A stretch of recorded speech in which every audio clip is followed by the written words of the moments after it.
नमस्कार दोस्तों, आप सभी का स्वागत है हमारे YouTube चैनल मान्या लाल किताब रेमेडीज में। आज मैं आपके साथ बात करने जा रहा हूं वृषभ राशि के बारे में और आज का मुख्य टॉपिक होगा दो ऐसे ग्रहों की युति। एक तरफ ग्रहों के सेनापति मंगल ग्रह और दूसरी तरफ केतु जो कि छायावी ग्रह है। दोस्तों, ये दोनों ही ग्रह जो है ये सिंह राशि में विराजमान हो चुके हैं। केतु का गोचर 18 मई 2025 को हुआ और वहीं मंगल जो है वो कर्क राशि को छोड़कर सिंह राशि में 7 जून को प्रवेश कर चुके हैं और ये आने वाली 28 जुलाई 2025 तक दोनों ही इकट्ठे एक भाव में गोचर करेंगे, यानी कि सिंह राशि में गोचर करेंगे। इस वीडियो को स्टार्ट करने से पहले मैं आप दोनों को पहले इन दोनों ही ग्रहों की नेचर के बारे में बता देना चाहता हूं। उसके बाद हम बताएंगे कि इस युति का कैसा प्रभाव वृषभ राशि के जातकों के ऊपर होगा। दोस्तों, ये वीडियो बड़ी इंपॉर्टेंट होने वाली है क्योंकि एक तरफ तो सेनापति मंगल, जिनको ऊर्जा का कारक कहा जाता है, जो हमारे बॉडी के अंदर दोस्तों धन दौलत पैसा हर चीज जो होती है ये एक अलग मैटर होता है, लेकिन जो फिजिकली ऊर्जा होती है, जो हमें हिम्मत देती है काम करने के लिए, जो हमारा शरीर हमारी बॉडी होती है, इसके ऊपर अगर किसी ग्रह का सबसे ज्यादा प्रभाव है तो वो मंगल ग्रह का होता है। इसीलिए जो बड़े डिफेंस में जो बड़े ऑफिसर्स होते हैं, जो फौज के आर्मी के जो लोग होते हैं, जो पुलिस एडमिनिस्ट्रेशन में जो लोग काम करते हैं, ऐसे इनके ऊपर सबसे ज्यादा प्रभाव अगर किसी ग्रह का होता है तो वो मंगल ग्रह का होता है। और ये अग्नि तत्व के ग्रह हैं और इनको उग्र ग्रह की संख्या में गिना जाता है। दूसरी तरफ अगर हम बात करें केतु के बारे में तो ये भी अग्नि तत्व के ग्रह हैं। एक तरफ देवताओं के सेनापति मंगल और दूसरी तरफ राक्षसी ग्रह केतु। जब भी ये दोनों एक दूसरे के साथ एकत्रित होते हैं तो वहां पर पैदा होता है अंगारक दोष। दोस्तों, इसका अपना प्रभाव ज्योतिष विद्या में देखने को मिलता है और आज इस वीडियो के माध्यम से मैं आप लोगों को बताऊंगा कि ये जो आने वाला समय है, ये जो वर्तमान समय 28 जुलाई 2025 तक का जो समय होगा, ये आपके ऊपर कैसा रहने वाला है, किन चीजों से आपने अपना बचाव करके चलना है। दोस्तों, वीडियो बनाने में जब ग्रह अच्छे आते हैं तो हम आपको कहते हैं कि ये समय आप लोगों के लिए बहुत ही इंपॉर्टेंट है, आगे बढ़िए, सब कुछ आपका फेवर करेगा। लेकिन अगर शॉर्ट टर्म पीरियड के लिए 1-2 महीने के लिए कोई ग्रह किसी खराब भाव में आ जाए तो उस भाव से रिलेटेड अगर आप अपने आप को मैनेज करके निकल जाएं तो आप लोगों का बचाव हो जाता है। लेकिन यहां पर अगर आप गलतियां कर ले तो उसका भुगतान जो होता है वो लंबे समय तक करना पड़ता है। आप लोगों के 1000 अच्छे कार्य लोग जो है वो आपकी एक गलती अगर आप इंसान कर ले तो लोग उसके 1000 अच्छे कार्यों को भूलकर उसकी गलती को पकड़ लेते हैं। तो यही ज्योतिष शास्त्र है कि वो गलती जो है इस समय आप लोग अगर नहीं करेंगे तो जाकर आप लोगों का बहुत फायदा होगा। और ईश्वर ने हमें ज्ञान दिया है ताकि आपको बताया जा सके, आपका मार्गदर्शन किया जा सके कि इस समय को आप लोगों ने किस प्रकार से मैनेज करके चलना है। तो दोस्तों, यहां पर सबसे बड़ी बात यह है कि ये दोनों ही ग्रह अग्नि तत्व के ग्रह हैं और जिस राशि में इनका मिलन हुआ है वो सिंह राशि है, वो भी अग्नि तत्व की राशि है। तो विश्व भर में देश विदेश में अग्नि से रिलेटेड घटनाएं, एक्सीडेंट से रिलेटेड घटनाएं, एक्सप्लोज, एक दूसरे के ऊपर बारूद फेंकना, जहां से आग निकलती हो, तो ऐसी चीजें की घटनाएं जो हैं वो 28 जुलाई तक बहुत ज्यादा बढ़ती हुई आप लोगों को न्यूज के जरिए पता लग जाएगा। लेकिन आज मैं आपके ऊपर बात करूंगा कि वृषभ राशि वालों की जिंदगी के ऊपर इस समय कैसा प्रभाव देखने को मिलेगा, किन चीजों से आपको बचाव करके चलना पड़ेगा। ये जो सामने मैंने आपके कुंडली बनाई है ये आपकी जन्म राशि के अनुसार वृषभ राशि की कुंडली है और आज का वीडियो चंद्र राशि के ऊपर आधारित है क्योंकि चंद्र राशि में ही समय समय के ऊपर ग्रहों का गोचर होता है। हालांकि यहां पर सबसे बड़ी बात होती है कि आपके ऊपर किस ग्रह की महादशा, अंतरदशा, परतंत्र दशा चल रही है। लेकिन फिर भी ऊर्जा के ग्रह मंगल और केतु को हम इग्नोर नहीं कर सकते। इनका भी अपना एक बहुत बड़ा योगदान होता है। इसीलिए हम आप लोगों को ग्रह गोचर के बारे में समझाते हैं। ये अकेला जब हम कुंडली देखते हैं तो अकेली एक ही चीज मैनेज नहीं करती कि महादशा किसकी है, अंतरदशा किसकी है। चंद्र राशि में जो गोचर हुआ है वो भी बहुत ज्यादा प्रभाव रखता है। सो सारी चीजों को स्टडी करने के बाद ही हम कंक्लूजन पर पहुंचते हैं। सो आइए जानते हैं दोस्तों आपके ऊपर इसका क्या प्रभाव रहने वाला है। आपकी राशि के चतुर्थ भाव में ये गोचर हुआ है और चतुर्थ भाव जो होता है दोस्तों ये जल तत्व की राशि, चंद्रमा की राशि होती है। फोर्थ हाउस काल पुरुष की कुंडली में चंद्रमा और मंगल और केतु दोनों अग्नि तत्व के ग्रह हैं। जब भी मंगल चतुर्थ भाव में गोचर करते हैं तो ये यहां पर अपना संतुलन खो देते हैं, क्योंकि यहां पर ये अपने आप को कंफर्टेबल महसूस नहीं करते। जब भी आग पानी का मिलन होता है तो कुछ ना कुछ अनबैलेंस हो जाता है। तो दोस्तों यहां पर ये जो भाव है ये किस चीज को रिप्रेजेंट करता है? फोर्थ हाउस हमारी माता का भाव होता है। सबसे पहले आप लोगों के माता के ट्रीटमेंट के ऊपर आपका खर्च करवा सकता है, उनके साथ आपका विवाद करवा सकता है। आप देखिए ध्यान से कि 7 के पश्चात आप लोगों की छोटी छोटी बातों को लेकर आपकी माता के साथ विवाद हो रहा है। उसका मुख्य कारण यही है। दूसरा, आपको ऐसा लगेगा कि आपकी माता के साथ संबंध अच्छे नहीं चल रहे और उनकी मेडिकल ट्रीटमेंट के ऊपर तक भी आपका ये खर्च करवा सकते हैं। दूसरा दोस्तों, यहां पर मंगल जो है आपके सप्तम भाव के स्वामी हैं और आपके विदेश भाव के स्वामी। यहां पर खराब अवस्था में इनका बैठना कहीं ना कहीं केतु के साथ। तो दोस्तों सबसे पहले हम बात करते हैं विदेश भाव की। तो इस समय ये यात्राओं का भाव है, ये आपके खर्च का भाव है, ये आपके मोक्ष का भी भाव है। यहां पर सबसे ज्यादा प्रॉब्लम इस समय मैं आपको एडवाइस करता हूं कि अननेसेसरी जो ट्रैवलिंग है उसको आपको रोकना होगा। कई बार लोग गर्मियों का समय है तो लोग टूर लगाने के लिए सोचते हैं कि चलो हम कहीं पर घूम के आते हैं कहीं। तो आप लोग अगर इस समय अननेसेसरी ट्रैवलिंग ना करेंगे तो आपके लिए उत्तम रहेगा। दोस्तों कई बार ऐसा होता है कि आप अपने बहुत आराम से चले जा रहे होते हैं सड़क के ऊपर, दूसरी तरफ से कोई तेज वाहन आपके ऊपर आकर आपके ऊपर लग जाता है, यानी कि आपको वो चोट दे देता है। फिर आप कहते हैं, आपने देखा भी होगा, लोग कहते हैं कि हमारा तो कोई कसूर नहीं था, सामने वाला जो था वो ही उसने ड्रिंक किया हुआ था या वो ओवर स्पीड में था। तो इसीलिए मैंने कहा कि अननेसेसरी ट्रैवलिंग को रोकिए। बड़ा ही जरूरत है तो आप किसी के साथ बैठकर जाएं, हेलमेट का इस्तेमाल करें, सीट बेल्ट का इस्तेमाल करें और बहुत ही अर्जेंट हो तो अगर आप ड्राइव करेंगे तो बड़ा केयरफुल होकर आप लोगों को ड्राइव करना होगा।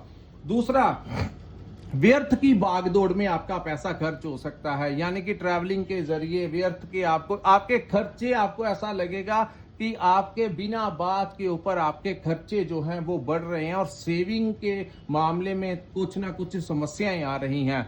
तीसरा, इस भाव को विदेश का भी भाव कहा जाता है। तो अगर आप विदेश जाना चाहते हैं तो थोड़ी देर के लिए आप इंतजार कीजिए, और जो लोग विदेश में रहते हैं उनको भी वहां पर अपनी नौकरी में या अगर आप वो स्टूडेंट हैं या वर्क परमिट पे हैं या कुछ बिजनेस करने के लिए गए हैं तो कहीं ना कहीं कुछ छोटी मोटी समस्याएं उनको भी आ सकती हैं। तो वहां पर भी आप लोगों को अपना ध्यान रखना होगा। तीसरा, यहां पर दोस्तों इस भाव को मोक्ष का भी भाव कहा जाता है, चतुर्थ भाव को, अष्टम भाव को, 12th हाउस को। तो आप लोगों की मानसिकता जो है कहीं ना कहीं ईश्वर के साथ आपका जुड़ाव करवा सकती है, मेडिटेशन की तरफ आपका जुड़ाव करा सकती है, रिसर्च के क्षेत्र में आप लोगों को लेकर जा सकती है। यानी कि जहां पर आप भौतिक सुख संसाधनों की तरफ भागते हुए नजर आएंगे, वहीं ईश्वर की तरह, चाहे आप किसी भी धर्म से क्यों ना रिलेटेड हो, कुछ ना कुछ आपकी मानसिकता में आपका ध्यान जो है धार्मिक कार्यों की तरफ लग सकता है, मेडिटेशन की तरफ लग सकता है, तंत्र विद्या की तरफ लग सकता है। क्योंकि ये दोनों ही ग्रह जब एकत्रित होते हैं तो इंसान के अंदर की जिज्ञासा बढ़ने लगती है, कुछ ऐसी चीजों को जानने के लिए जो तामसिक शक्तियों की तरफ आपका झुकाव हो सकता है। आपके खान पीन में तामसिकता चीजें जो हैं वो आपका इस्तेमाल करने का बहुत ज्यादा मन करेगा। So overall excess of everything is bad. जो भी आप कीजिएगा बड़े सोच समझ कर कीजिएगा। खान पान भी करना है तो बाहर की चीजों का परहेज करना है और ओवर ड्रिंक करने से आप लोगों को बचाव करके चलना होगा। फोर्थ हाउस जो है ये हमारी नई प्रॉपर्टी का भी भाव है। तो दोस्तों ये उचित समय नहीं है कोई नया घर में जाने का, यानी कि नई प्रॉपर्टी लेने का। खास करके जो लोग कोई नई प्रॉपर्टी लेना चाहते हैं या अपनी कोई प्रॉपर्टी बेचना चाहते हैं, तो इस समय कैसी संभावनाएं हैं। काम तो आपका हो सकता है क्योंकि दो बड़े ग्रह यहां पर बैठे हैं। राहु की पूर्ण दृष्टि मंगल के ऊपर है और केतु के ऊपर। काम तो आपका हो सकता है, लेकिन कहीं ना कहीं ऐसा षड्यंत्र भी आपके साथ हो सकता है कि कोई अपनी सस्ती प्रॉपर्टी आपको महंगे दाम में बेच जाए या आपकी महंगी प्रॉपर्टी आपको वो सस्ते दाम से खरीद ले। तो इन चीजों में आपको ध्यान रखना होगा क्योंकि अभी तो आपको समझ नहीं लगेगा। बाद में जब आपके सामने पिक्चर क्लियर होगी तो आपको बड़ी इरिटेशन होगी कि ये मेरे साथ किसी ने छल कपट कर दिया। तो इन चीजों का आपको ध्यान रखना होगा। कोई आपको अगर आप प्रॉपर्टी में कोई डील करना चाहते हैं तो कुछ समय के लिए आपको पोस्टपोन करना होगा, यही आपके लिए बेहतर रहेगा। तीसरा, इस भाव को वाहन का भी भाव कहा जाता है। वाहन के बारे में मैंने आपको बता दिया कि वाहन चलाते हुए बड़ा सावधान रहकर आप लोगों को चलाने के लिए मैं आपको सलाह देता हूं। अब दोस्तों ये सप्तम भाव के भी स्वामी हैं, तो सप्तम भाव जो है हमारे पार्टनर का भी भाव है। सप्तम भाव से हम अपने बिजनेस पार्टनर की तरफ भी देखते हैं। हमारे बिजनेस का भी भाव सप्तम भाव भी है और कर्म का भाव भी है।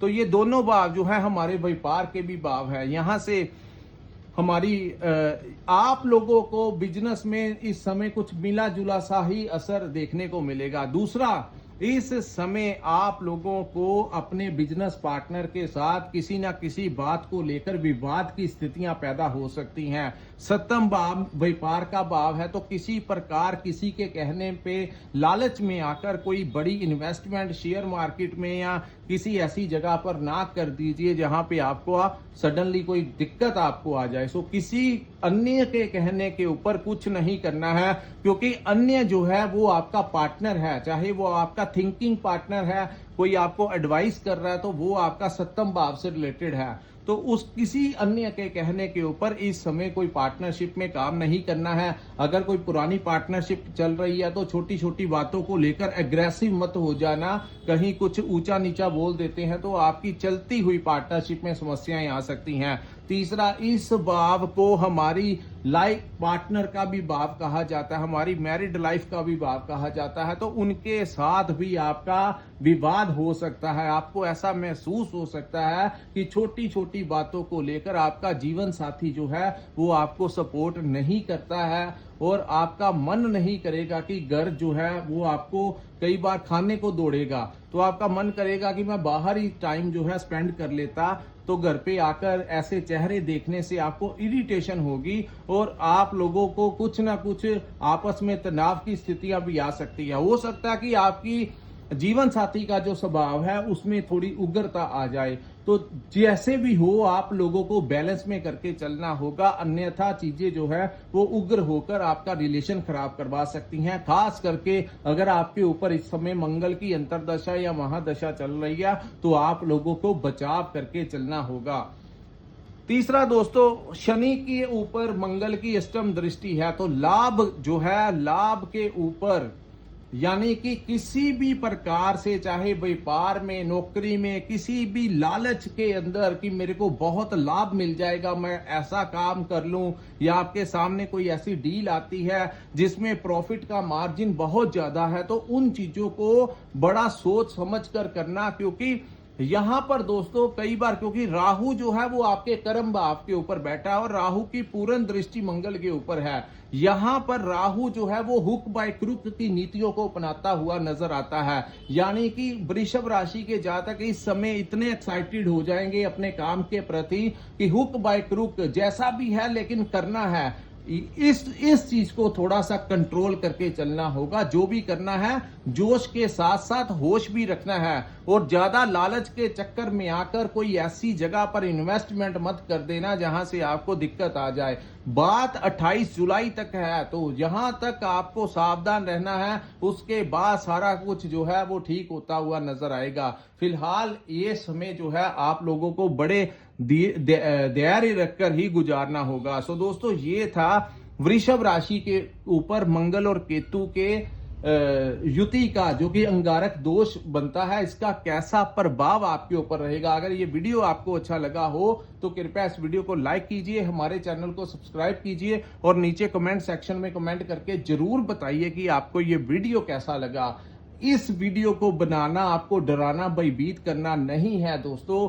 कुछ लोग नेगेटिव हो जाते हैं कि हमारे बारे में नकारात्मक क्यों बोला है। कुछ लोग कमेंट कर देते हैं ये बहुत बुरा बोला है। दोस्तों, मैं ज्योतिष विद्या का ज्ञान रखता हूं, चाहे कम है ज्यादा है, क्योंकि ये एक ऐसा विषय है कि अंत तक हर दिन कोई ना कोई नया एक्सपीरियंस देखने को मिलता है। लेकिन जितना भी हम सीखते हैं, हमारा कार्य है कि आपके ऊपर आपकी तरफ राइट इंफॉर्मेशन आप लोगों को प्रोवाइड करवाना, ताकि मैं यहां पर ये नहीं कह सकता कि बहुत ही अच्छा है, आगे बढ़िए, सब कुछ ठीक है। नहीं, यहां पर अगर ऐसी मैं बातें करता हूं तो कुछ लोग हमें फॉलो करके अपनी लाइफ को उसी तरीके से मैनेज करते हैं। लेकिन यहां पर अगर आप को मैं बता दिया है, और जो लोग समझते हैं कि ये पॉइंट जो हैं, इन चीजों को आपको मैनेज करके चलना होगा, तो उन लोगों का जो समय है वो निकल जाएगा। यानी कुदरत जो करना होता है वो करवाती जरूर है।